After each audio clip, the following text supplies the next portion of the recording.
But again, like I say, thank you for having me. My name is Tinashe Madamombe, as been mentioned. I term myself a feminist communicator.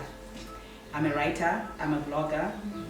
Professionally, I work in sexual and reproductive health rights. So I create content for young people mostly, and women. Right now I work for an organization called RIAS. It's Senegalese based. We work in 9 African countries. I work as a regional communications officer. I focus on 5 African and Anglophone countries. So that's including Zimbabwe as well.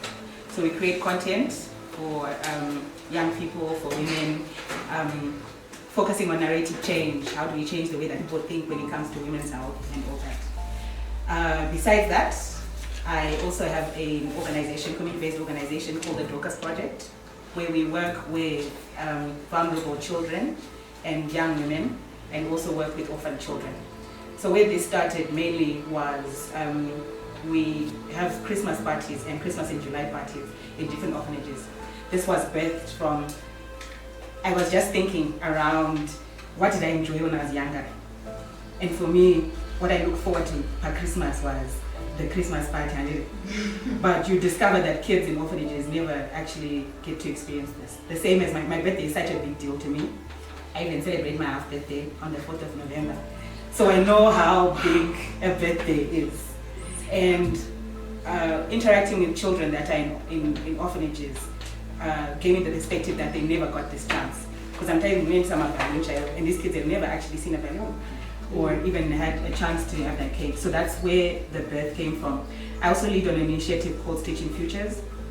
We work with young moms, those that had children early, most of them below the age of 18, but we work with them after they're 18, and young women as well. We're mostly in the Hopley suburb, for those of you that might be aware of Hopley. So we take them through sewing, basic sewing skills. And we've now got, because we started 2023, we now have a hairdresser as well that comes in periodically that teaches them how to do hair. So you'd be surprised the power of this as well in the community, because those that have kids and are taking care of them by themselves, now but that means they can take care of themselves and they can take care of their children.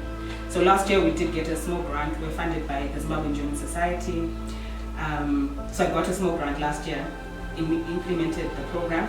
It ends in a fashion show in November. Last year they were creating garments that spoke to the challenges that they face in society and the discrimination, the stigma that they face by being young mothers, and they showcased this at the end of that. This year we've taken up more girls, and we're accumulating again with a fashion show on the 22nd of November.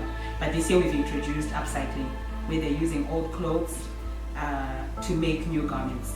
The base of this is also to represent in their lives that there's things that but it doesn't mean that's the end of it.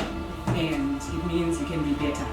So they integrate these garments using old clothes, old paper, whatever it is that they have that's old, and creating something that's new, and it will be showcased. So my passion really, as you might tell, is with young women and making sure that young women have a better future, regardless of where you've been and what's happened to you in the process, whether it's by nature or it's choices that you've made, but you can always be something better.